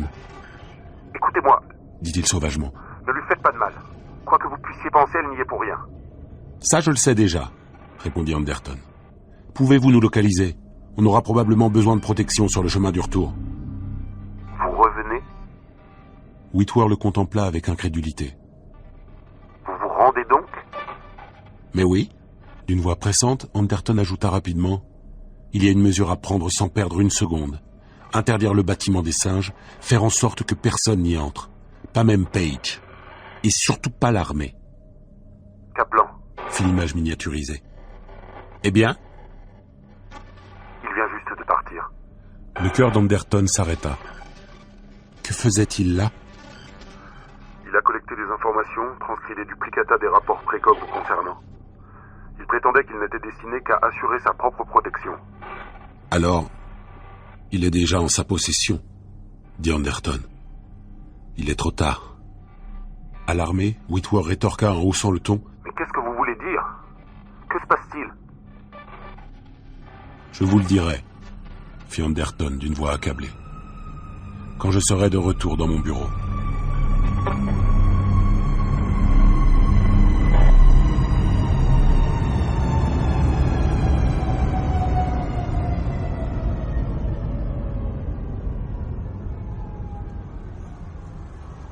Whitworth vint à sa rencontre sur le toit de l'immeuble. Au moment où le petit croiseur se posa, sa flottille d'escorteurs s'inclina sur l'aile puis s'éloigna. Anderton s'approcha immédiatement du jeune homme blond. « Vous avez ce que vous vouliez. Vous pouvez m'arrêter et m'envoyer en camp de détention, mais ce ne sera pas suffisant. » Le regard bleu de Whitworth pâlit d'incertitude. « Je ne comprends pas. Je n'aurais jamais dû quitter le siège de la police. Où est Wally Page ? » « Nous le tenons, » répondit Whitworth. « Il ne nous causera pas d'ennui. » Anderton se renfrogna. « Vous ne l'avez pas arrêté pour le bon motif. Ce n'était pas un délit que de me faire rentrer chez les singes. En revanche, il est illégal de communiquer des informations aux militaires. Vous avez entretenu ici une taupe de l'armée. » Il rectifia gauchement. « Enfin, c'est moi qui ai travaillé avec lui. J'ai annulé votre mandat d'arrêt. Maintenant, c'est Kaplan qu'on recherche. On l'a localisé. Il est parti d'ici en camion militaire. On l'a suivi, mais il a pénétré dans une caserne de l'armée de terre. Et depuis, un gros tank R3 datant de la guerre en interdit l'accès. Le déloger, ce serait faire acte de guerre civile. » Hésitante, Lisa s'écarta du croiseur. Elle était encore pâle et secouée, et une vilaine meurtrissure se formait sur sa gorge. « Que vous est-il arrivé ?» s'enquit Whitworth. Puis il aperçut le corps inerte gisant à l'intérieur. Il regarda Anderton dans les yeux. « Enfin, vous renoncez à prétendre que je suis l'auteur d'un complot contre vous ? En effet. Vous ne croyez plus que j'intriguais pour prendre votre place ?» fit-il avec une grimace de dégoût. « Oh mais si. De cela tout le monde se rend coupable, tôt ou tard. Moi-même j'intrigue pour la garder. Mais il s'agit ici de bien autre chose. Et là, votre responsabilité n'est pas engagée. Pourquoi affirmez-vous qu'il est trop tard pour vous rendre ? On va vous envoyer en camp, et dans une semaine, Kaplan sera toujours en vie. » « Certes, admit Anderton, mais il peut prouver qu'il le serait aussi si je me promenais en liberté. Il détient les données montrant clairement que le rapport majoritaire est obsolète. Il peut provoquer l'effondrement de pré-crime. Pile, il gagne, et face, nous perdons. L'armée va nous déconsidérer, sa stratégie aura triomphé. Mais pourquoi court-il un tel risque ? Que veulent-ils exactement ? Après la guerre anglo-chinoise, l'armée a perdu beaucoup de son crédit. Elle n'est plus ce qu'elle était au bon vieux temps de l'Alliance fédérale du bloc occidental. À l'époque, elle détenait tous les pouvoirs, aussi bien militaires que civils, et elle faisait sa propre police. Comme Fleming, commenta faiblement Lisa. Après la guerre, le bloc occidental a été démilitarisé. Les officiers comme Kaplan ont été écartés, mis d'office à la retraite. Or, personne n'apprécie cela. Anderton fit la grimace. Je peux comprendre. Il n'est pas seul dans ce cas, mais nous ne pouvions plus continuer ainsi. L'autorité devait être partagée. Vous dites que Kaplan a gagné, fit Whitworth. Mais n'y a-t-il rien qu'on puisse faire ? En tout cas, pas le supprimer. Et il le sait aussi bien que nous. Il va sans doute proposer une sorte de compromis. Nous continuerons à exister, mais le Sénat nous retirera tout réel pouvoir. Et ça ne vous plairait guère, hein ? Non, fit Whitworth avec force. Un de ces jours, c'est moi qui dirigerai cette organisation. Il rougit, mais pas tout de suite, bien entendu. Anderton s'assombrit. Dommage que vous ayez publié ce rapport majoritaire. Sinon, on aurait pu le faire disparaître discrètement. Maintenant, tout le monde connaît son existence, on ne peut plus démentir. Non, admit Whitworth, mal à l'aise. Je ne suis peut-être pas aussi compétent à ce poste que je l'imaginais. Ça viendra. Un jour, vous ferez un bon officier de police. Vous croyez au statu quo. Mais un conseil, apprenez à prendre les choses moins au tragique. Anderton s'écarta. Je vais étudier les bandes du rapport majoritaire. Je veux savoir exactement comment j'étais censé tuer Kaplan. Pensif, il acheva. Ça peut me donner des idées.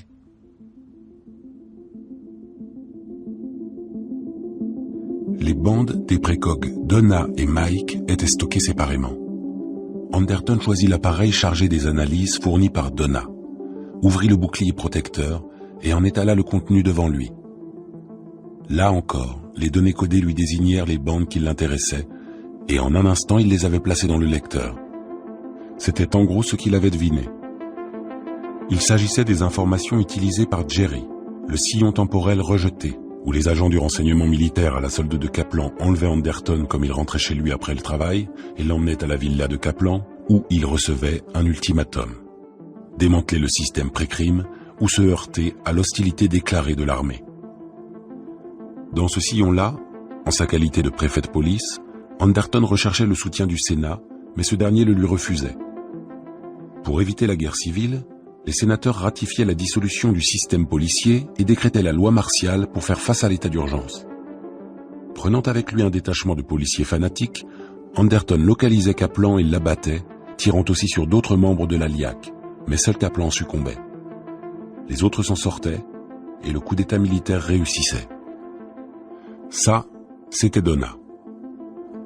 Il rembobina la bande et passa au rapport précog de Mike. Les deux devaient être identiques, puisque les mutants s'étaient accordés pour présenter le même tableau. En effet, Mike commençait comme Donna. Anderton apprenait l'existence d'une conspiration montée par Kaplan contre la police. Mais là, quelque chose n'allait plus. Interloqué, Anderton se repassa la bande depuis le début. C'était incompréhensible, mais Mike et Donna ne concordaient pas. Il réécouta l'enregistrement avec la plus grande attention. Le rapport de Mike était très différent de celui de Donna. 1 heure plus tard, ayant terminé ses investigations, il quitta le bâtiment des singes. Aussitôt, Whitworth lui demanda « Qu'y a-t-il ? Je vois bien que quelque chose cloche. »« Non, » répondit lentement Anderton, songeur. « Ce n'est pas tout à fait ça. » Entendant du bruit dehors, il se dirigea distraitement vers la fenêtre. La rue grouillait de monde. Des soldats en uniforme avançaient en colonne par 4 au milieu de la chaussée. Fusil à l'épaule, casque vissé sur la tête. Ils arboraient une tenue miteuse datant de la guerre, et le vent glacé faisait claquer les glorieux étendards de l'Alliance fédérale du bloc occidental. « Une parade militaire !» constata Whitworth, abattu. « Je me suis donc trompé, ils ne vont pas proposer de compromis. » Pourquoi le ferait-il d'ailleurs ? Kaplan va rendre les faits publics. Anderton n'éprouvait aucune surprise. Il va lire le rapport minoritaire ? Apparemment, ils vont exiger que le Sénat nous dissolve et nous retire toute autorité. Prétendre que nous avons arrêté des innocents, multiplié les descentes de police nocturne, ce genre de choses. Que nous avons gouverné par la terreur. Vous pensez que le Sénat cédera ? Whitworth hésita. Je ne parierai pas là-dessus. Moi si, dit Anderton. Ce qui se passe en bas colle bien avec ce que j'ai appris chez les singes. Nous nous sommes fichus dans une impasse. Il ne nous reste plus qu'une issue. Qu'elle nous plaise ou non. Ses yeux avaient l'éclat et la dureté de l'acier.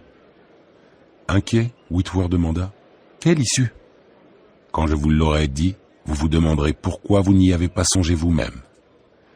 De toute évidence, je suis obligé de me conformer au rapport publié. Il faut que je tue Kaplan. C'est la seule façon d'empêcher l'armée de nous discréditer. Mais, fit Whitworth stupéfait, ce rapport majoritaire a été rejeté. Je peux le faire, rétorqua Anderton, mais ça nous coûtera cher. Vous savez ce qu'on risque en cas de meurtre avec préméditation. C'est la prison à perpétuité ? Au moins. Vous pourriez sans doute user de votre influence pour faire commuer ma peine en exil définitif. On m'enverra sur une des planètes coloniales mener une existence de pionnier. Et vous préféreriez cela ? Bon Dieu non, dit Anderton avec vigueur. Mais ce serait un moindre mal, et il faut que ce soit fait. Je ne vois pas comment vous pourriez tuer Kaplan. Anderton soupesa le pistolet militaire de Fleming. Avec ça, ils vous laisseront approcher Kaplan ? Pourquoi pas ? Ils ont le rapport minoritaire affirmant que j'ai changé d'avis. Alors, le rapport minoritaire est erroné ? Non, il est rigoureusement exact. Mais je vais quand même tuer Kaplan.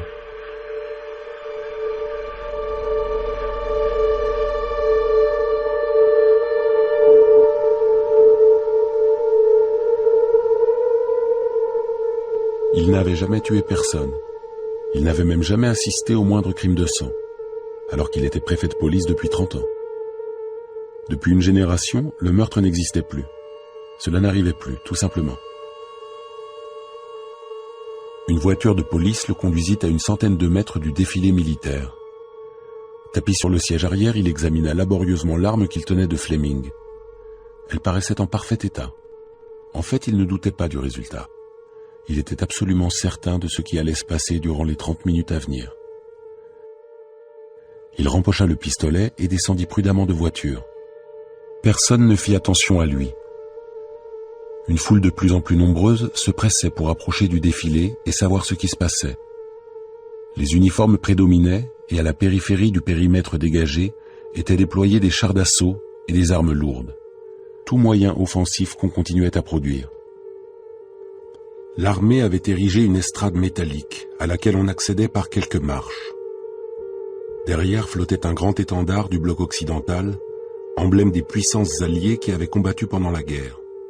Grâce à un étrange phénomène d'érosion, la LIAC comprenait maintenant des officiers ayant servi dans les rangs ennemis. Mais un général reste un général, et le temps avait effacé ce genre de distinction. Le haut commandement de la Ligue occupait les premiers rangs. Derrière venaient les officiers de grade inférieur. Les étendards des différents régiments ondulaient au gré du vent en étalant leurs couleurs et leurs écussons. En définitive, ce rassemblement avait des allures de reconstitution historique relativement joyeuse. Sur l'estrade proprement dite, étaient assis des dignitaires de la Ligue dont les visages trahissaient toute l'impatience. Sur les côtés, presque invisibles, quelques brigades de police ostensiblement là pour maintenir l'ordre, mais constituées en réalité d'informateurs ayant pour mission d'observer tout ce qui se passait. Si l'on avait besoin de maintenir l'ordre, l'armée s'en chargerait. Le vent charriait le grondement assourdi de la foule compacte, à travers laquelle Anderton se fraya un passage en ayant l'impression de se noyer dans une véritable mer humaine. Figés par l'attente, les gens paraissaient pressentir qu'un événement spectaculaire allait se produire. Anderton s'ouvrit un passage parmi eux non sans difficulté, laissa derrière lui les rangées de sièges et arriva enfin au niveau des officiers de haut rang, au bord de l'estrade. Kaplan était parmi eux, mais c'était désormais le général Kaplan. Gilet, montre de gousset, canne et discret costume civil, tout cela avait disparu. Pour l'occasion, Kaplan avait ressorti son vieil uniforme de la naphtaline. Très droit, imposant, il était entouré de son ex-état-major et arborait ses galons et autres décorations. Il portait bottes militaires, épée de parade et képi. Incroyable comme un képi de général, dans toute son austère autorité, pouvait transformer un homme au crâne dégarni. Apercevant Anderton, Kaplan se détacha et s'approcha de lui à grands pas. Son expression constamment changeante reflétait son étonnement et sa satisfaction. « Quelle surprise !»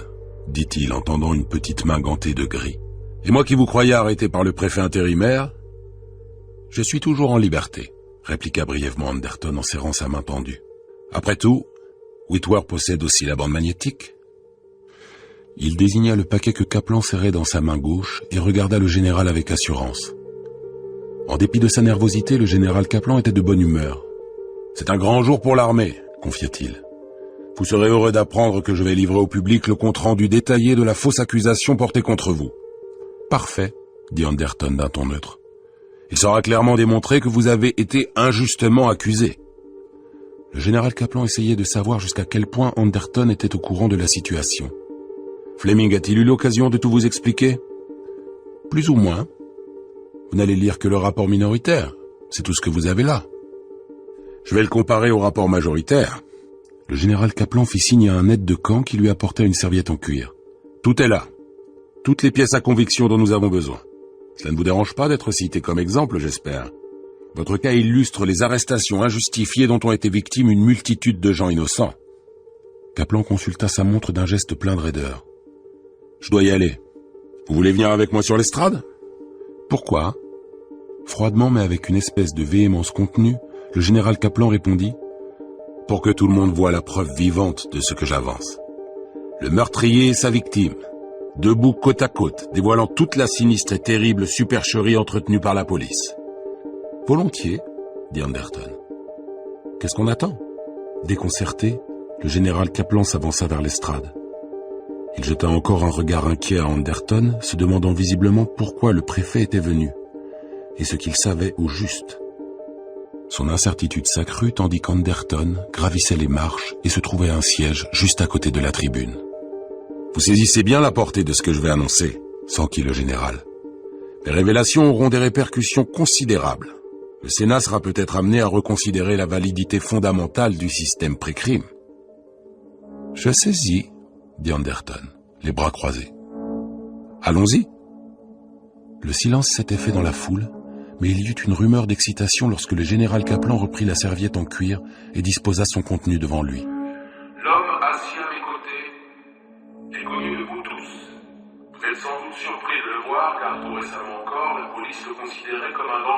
criminel. Tous les yeux se reportèrent sur Anderton. On examinait avidement le seul et unique meurtrier en puissance qu'on ait jamais eu le privilège de voir de près. Toutefois, depuis quelques heures, l'ordre d'arrestation le concernant a été annulé. Est-ce parce que l'ex-préfet Anderton s'est volontairement rendu? Non, ce n'est pas à strictement parler exact. S'il est ici, ce n'est pas parce qu'il s'est rendu, mais parce que la police ne s'intéresse plus à lui. John Allison Anderton est innocent de tout crime passé, présent ou à venir. Les allégations formulées contre lui étaient des faux, des déformations diaboliques issues d'un système pénal fondé sur des prémices fausses. Une machine à détruire gigantesque et impersonnelle qui a broyé une multitude d'innocents. Fasciné, la foule regardait à tour de rôle Kaplan et Anderton. La situation lui était familière. Oui, beaucoup d'hommes et de femmes ont été arrêtés et emprisonnés par la faute de pré-crime. Cette organisation qui se prétend prophylactique, accusés non pas de crimes qu'ils avaient commis, mais de crimes qu'ils allaient commettre. On nous affirme que laissés en liberté, ces gens se seraient tôt ou tard rendus coupables d'actes criminels. Mais il ne peut pas y avoir de réelle connaissance du futur. Dès qu'une information précognitive est livrée, elle s'annule d'elle-même. L'affirmation selon laquelle cet homme commettra un crime dans l'avenir est un paradoxe. Le simple fait de posséder cette donnée la fausse. Dans tous les cas, sans exception, le rapport des trois précoques a toujours invalidé les données qu'ils avaient eux-mêmes fournies. Si personne n'avait été arrêté, les crimes prédits n'auraient pas été commis non plus.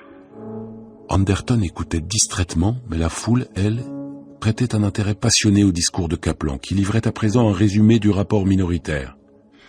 Il expliquait ce que c'était, comment il pouvait exister.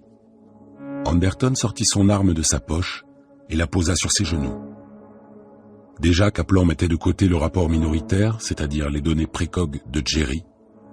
De ses doigts osseux, il chercha d'abord le résumé du rapport Donna, puis celui du rapport Mike. Voici le rapport majoritaire original.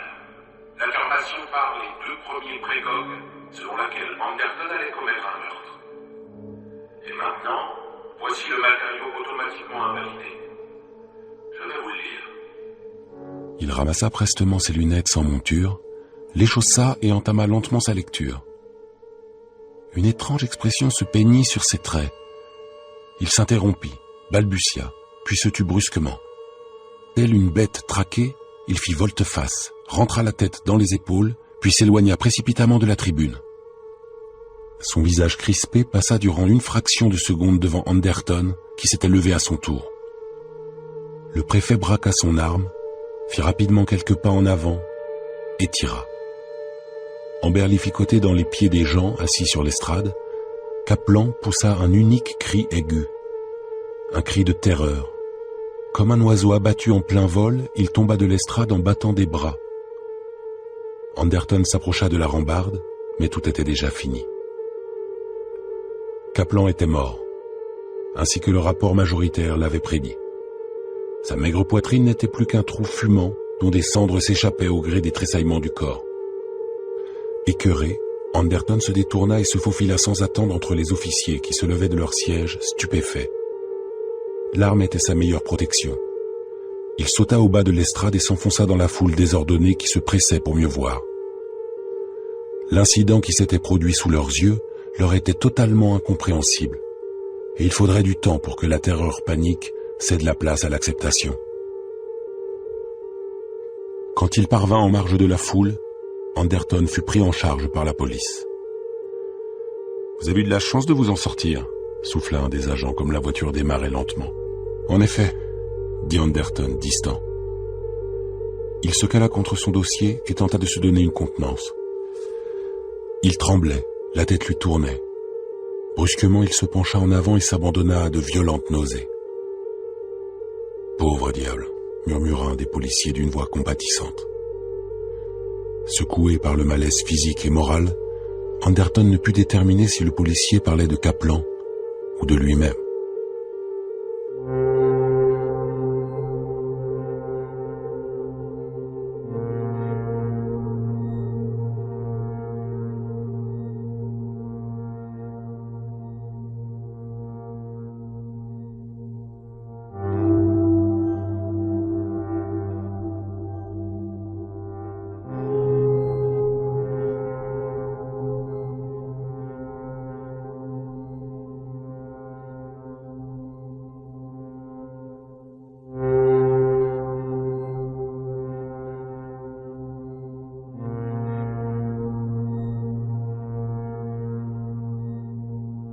4 robustes policiers aidèrent John et Lisa Anderton à emballer leurs affaires et à les charger dans les camions. C'est qu'en 50 années, l'ex-préfet de police avait accumulé beaucoup de biens. Sombre et pensif, il regarda les caisses défiler devant lui en direction des véhicules en attente. Ils iraient directement au spatioport et de là sur Centaurix par transport intersystème. Un bien long voyage pour un si vieil homme, mais un voyage sans retour. « C'est l'avant-dernière caisse », déclara Lisa, tout à sa tâche. En pull et pantalon, elle parcourait les pièces nues, vérifiant les derniers détails. « Je suppose qu'on ne pourra pas se servir de nos nouveaux appareils ménagers atroniques. Sur Centaurix, ils en sont encore à l'électricité. »« J'espère que ça ne t'ennuie pas trop, » dit Anderton. « On s'y fera, » répliqua Lisa avec un sourire fugace. « N'est-ce pas ? » ?»« Je l'espère. Tu es certaine que tu ne regretteras pas ? » ?»« Parce que sinon, pas de regret, » affirma Lisa. « Aide-moi à fermer cette caisse, tu veux ?» Au moment où ils allaient monter dans le camion de tête, Whitworth arriva à bord d'une voiture de patrouille. Il vint les rejoindre en courant, l'air étrangement hagard. « Avant de partir, » dit-il à Anderton, « il faut que vous me clarifiez la situation concernant les précogs. Le Sénat me pose des questions. On veut savoir si le rapport moyen, la rétractation, était une erreur ou quoi ?» Confusément, il ajouta, « C'est quelque chose que je n'arrive toujours pas à m'expliquer. Le rapport minoritaire était bien erroné, n'est-ce pas ?»« Quel rapport minoritaire ?» fit Anderton amusé. Whitworth sia. « C'était donc ça.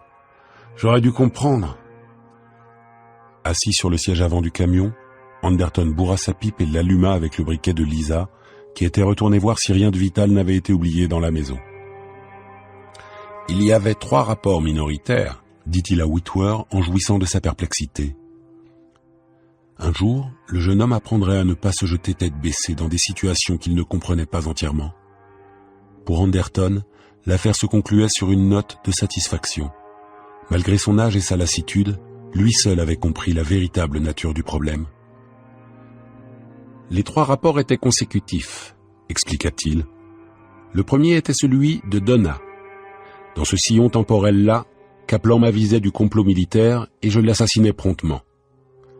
Jerry, phasé légèrement en avant de Donna, s'est servi de son rapport à elle et a intégré le fait que j'en avais pris connaissance. Dans le deuxième sillon, tout ce que je voulais, c'était garder mon poste, sans tuer Kaplan. Je ne m'intéressais qu'à ma place, à mon propre sort. Et Mike était le 3e rapport, venu après le rapport minoritaire. Whitworth se reprit. Je veux dire qu'il s'est présenté en dernier. Mike était le dernier des 3, en effet. Au vu du premier rapport, j'avais décidé de ne pas tuer Kaplan, d'où le 2e rapport.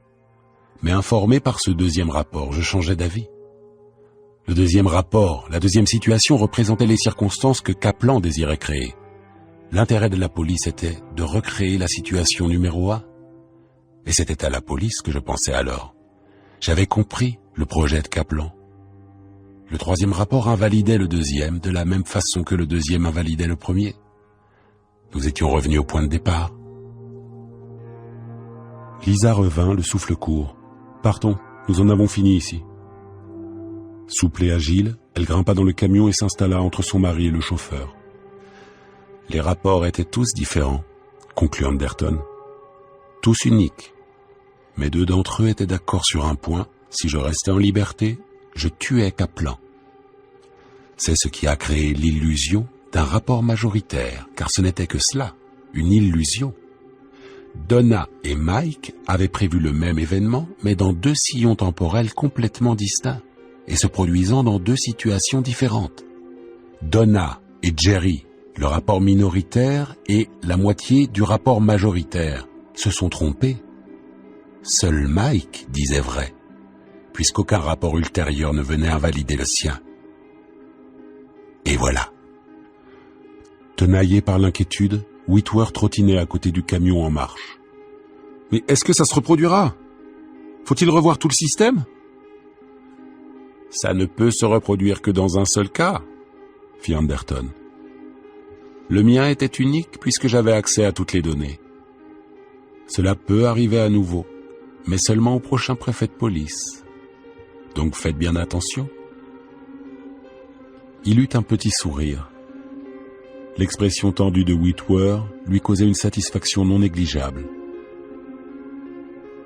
À ses côtés, Lisa se contenta d'un léger tressaillement des lèvres et lui prit la main. « Oui, soyez très vigilant, » recommanda-t-il au jeune Whitwer. « La même chose pourrait très bien vous arriver, et à tout moment. »